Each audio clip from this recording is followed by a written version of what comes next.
করি, এটা হয় না? হ্যাঁ, বেশি টাকা তো লাগে না, লাগে একটা গরু আর কয় টাকা?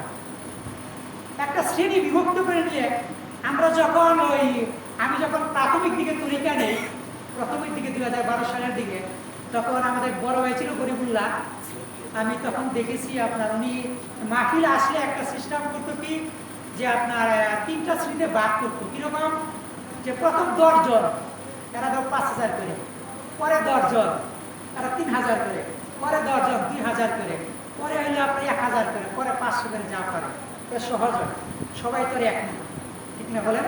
সবাই তো এক না, কিন্তু আপনি সবাই একবার লাখ 2,000 করে টাকা হবে না, হবে? তাই তো পারে না। কিন্তু গড়ে যদি 50 জন লোককে 2,000 করে টাকা দেয়, তাহলে কি একটা গরু হয় না? হ্যাঁ, তাহলে ইনশাল্লাহ আমরা এই বছর নিয়ত করছি ইনশাল্লাহ যে আমরা একটা গরু কুরবান দেব, যাতে জাঁকজমকের মধ্যে মুর্শিদের শান মান আমরা গাইতে পারি। আল্লাহকে আপনি পাবো কই? কথা তো আসে, আল্লাহকে পাবো, আল্লাহকে খুঁজে পাইবেন না। মুরাকাবা মুশাহাদা করেন, আল্লাহকে খুঁজেন, আল্লাহকে খুঁজে পাইবেন না। স্পষ্ট দেন, পাবেন কারে? মসজিদে। আর মসজিদে পাইলেই সব পায়া হয়ে যাবে। তাই আমার দাদা হুজুর নাসির দরবেশ শাহ বলছে, আমি দেনা ফেলে ফানা পিষ্টাই হয়, তাতে ফানার হাতে বাঁকা মিলে, তাতে পাবে দয়াল নবীর দর্শন। দরবেশ নাদির শাহ রহমতুল্লাহ আমার দাদা হুজুর একটা বলছে, আমি শুনি নাই, লেখা আছে, এটাতে দেখছি আর সেজন্য আমি শ্রেণীতে হবে। আমি তো বড়াই, এগুলা থাকলে কোনো কিছুই হবে না। সবথেকে বড় অহংকার করছিল ইবলিস, যে আদমের সাহায্য করবো না, ওদিকে যাইতে চাই না। যাই হোক, যে আলোচনা করলাম, আল্লাহ পাক যেন আমাদেরকে বুঝার তৌফিক দান করেন, আমল করার তৌফিক দান করেন। এই কথাগুলো যেন আমার আপনার হৃদয়ে রাখতে পারি, আটকিয়ে রাখতে পারি হৃদয়ে, তাইলে আমার আপনার জীবন ধন্য। কি বলেন?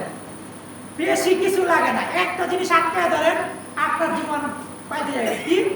আজকে থেকে কারো বিপদ করবেন না, একটা জিনিস, আর কিচ্ছু লাগবে না আপনার, সারা জীবন আসলে আপনার কোনো লাভ হবে না। আজকে দেখুন যে আমি শুধু কালিকার বিপদ করবো না, এই একটা জিনিস আপনি বন্ধ করেন, দেখবেন যে আপনি উঠে গেছেন। ঠিক কিনা বলেন? আল্লাহ পাক আমাদেরকে বুঝার তৌফিক দান করো, এবং এই কথাগুলো যেন আমরা আমল করতে সেই তৌফিক দান করো। তার জন্য যেন আমার মুর্শিদ কেবলা আমাদের উপর নেক নজর রাখে। আমরা তো বুঝি না দেখে ভুল করি, কি বলেন? আমরা বুঝি না বিধায় ভুল করি, কিন্তু উনি তো দয়ার সাগর, রাহমাতুল লিল আলামিন। উনি যদি রাগ করে, আমাদের যাওয়ার জায়গা আছে? যাওয়ার জায়গা নাই। তাই কদমে দয়া ভিক্ষা চাই, যেন উনি রাগ নজরে যেন না তাকায়, আমাদের প্রতি সদয় হয়। ঠিক কিনা বলেন? আমাদের প্রতি সদয় হয়। ওয়া আখিরু দাওয়ানা আলহামদুলিল্লাহি রাব্বিল আলামিন। আসসালামু আলাইকুম।